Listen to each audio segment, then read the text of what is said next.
2001, naabutan ko po ang buhay ang Maynila. Sino po nakaalala nun? Yan pong buong street na yan hanggang doon po sa may traffic light. Punong-puno po yan ng mga tindahan. Sobrang daming tao po dyan. As in, napakaganda po ng ilaw sa gabi. Pero ang hindi po natin nakikita, walang pumupunta po rito. Sa dami ng basura, sa dumi ng tao, at may mga basag pa na buti at baka masugatan po tayo pag bumaba po tayo dyan. Yung mga bato po doon, maniwala po kayo, tinutulugan, dyan na po dumudumi yung mga tao. Sobrang bahog po yung area na yan. At nakakahiya po sa ating mga turista galing sa ibang bansa.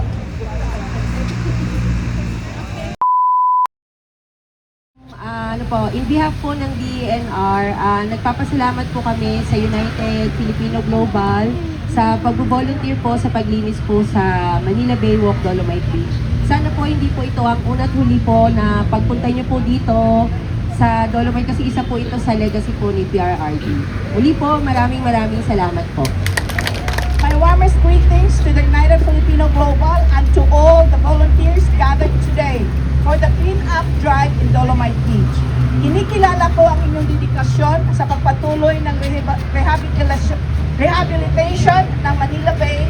Ang inyong pakikibahagi sa gawain ito ay isang konkretong halimbawa ng malasakit sa ating kalikasan at pagpapahalaga sa ating likas na yaman.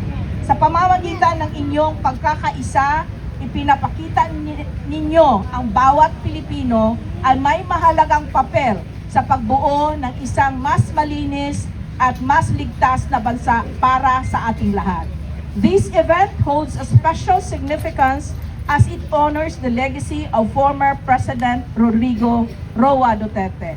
His administration vision was rooted in the belief that we, political will and community support, we can restore the dignity of our shorelines and reverse decades of environmental neglect.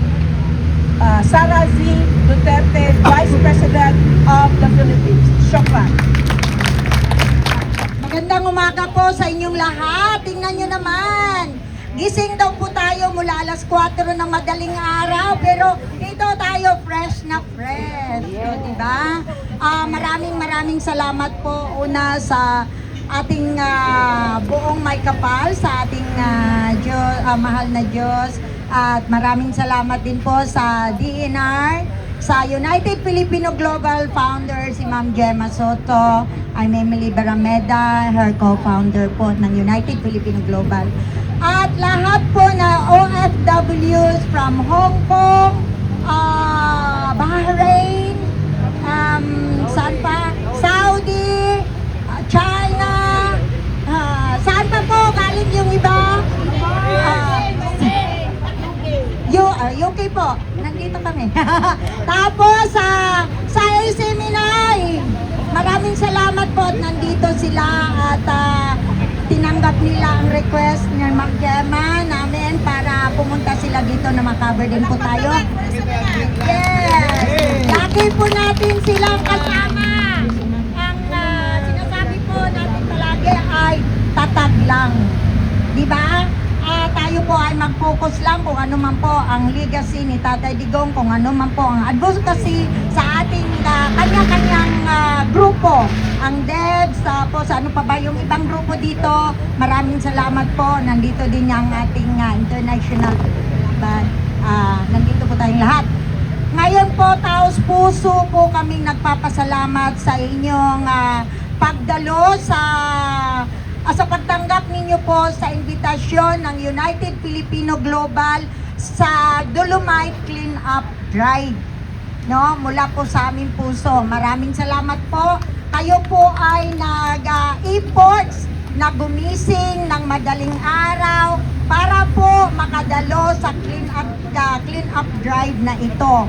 At maraming salamat din po sa mga mula sa malalayong lugar dito sa probinsya dito sa Pilipinas. Sila po ay nag-efforts din na makarating ngayong umaga. Maraming salamat din po sa ating mahal na Tatay Digong sa ginawa niya sa ating sa Dolomite, sa pagpalinis niya sa Dolomite. Ngayon, wala na tayong maaamoy na basura, napakaganda ng tubig, di ba? Napakalinis ng tubig, napakalinis ng Dolomite. Ang DNR, naandyan sila palagi naglilinis. Maraming salamat din sa ating Vice President Inday Sara Duterte sa kanyang magandang message. At maraming salamat din po kay Senator Bongo sa pag-suporta dito niya sa atin, sa pagpadala niya ng mga goodies sa atin. Mahal na mahal po nila tayong lahat. Tayo din po, pinapakita natin ang pagmamahal natin kay Tatay Digong sa pagpunta natin dito sa paglinis sa Dolomite.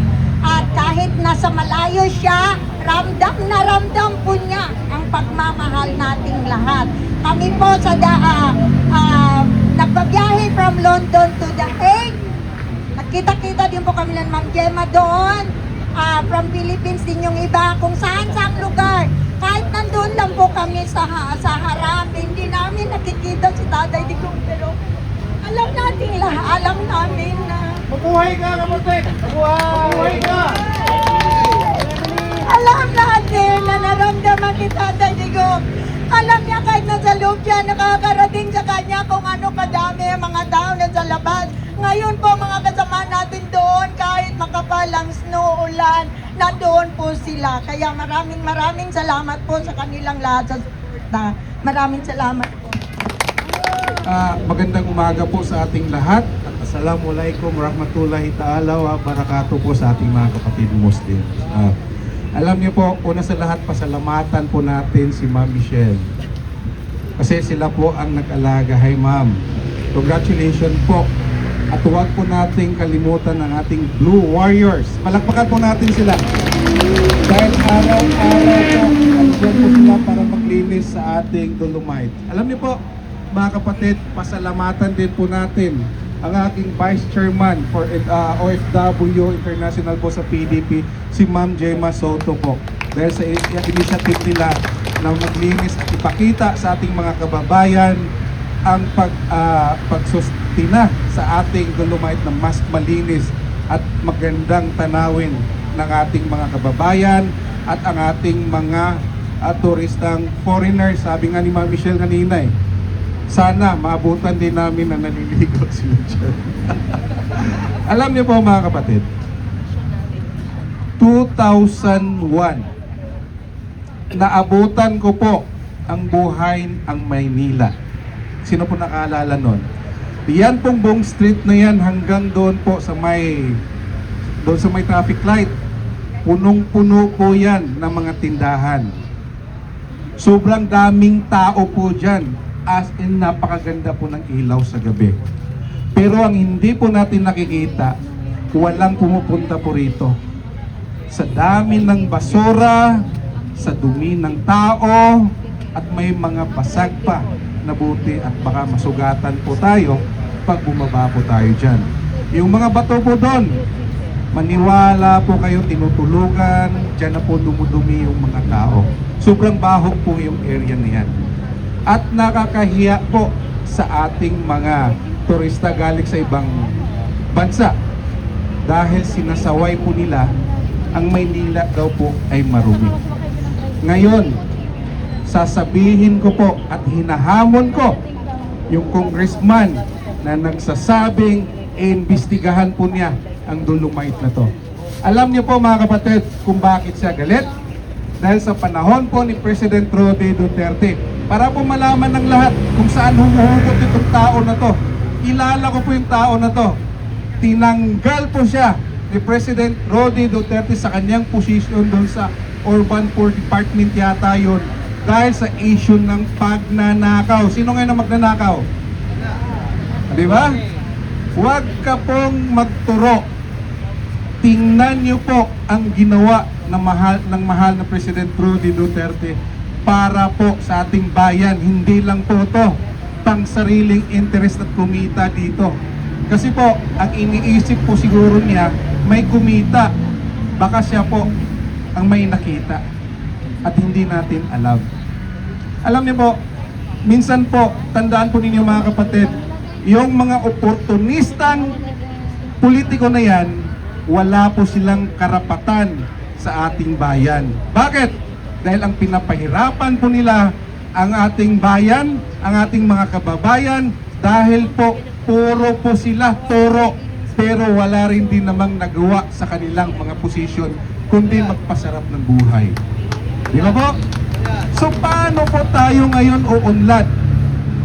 Nakita na po natin, tapos babalikan natin, bakit ayaw po ninyo tingnan, Mr. Congressman, yang lupa dyan na wala ng dagat sa harap ng Sofitel at sa harap ng Mall of Asia? Di ba matapang po kayo? Bakit ayaw niimbestigahan? Bakit? Dahil takot kayo? Isang pitik lang sa'yo, baka gugulong po kayo dyan sa kinaupuan ninyo. Kaya takot ka. Dito ka bumabanat sa napakagandang tanawin. Tingnan niyo po. I-compare po ninyo bago to maging Dolomite Beach na to. At noong unang panahon, di po yan mapasyalan. Ngayon po, Congressman, hinahamon kita.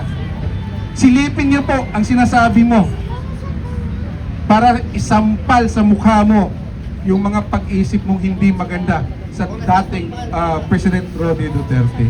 Kaya mga kababayan, mapagmatsyag lang po tayo dahil maraming mga politiko ginagamit lang ang mga issue para kumita, hindi para tumulong sa ating bayan at sa mga Pilipino.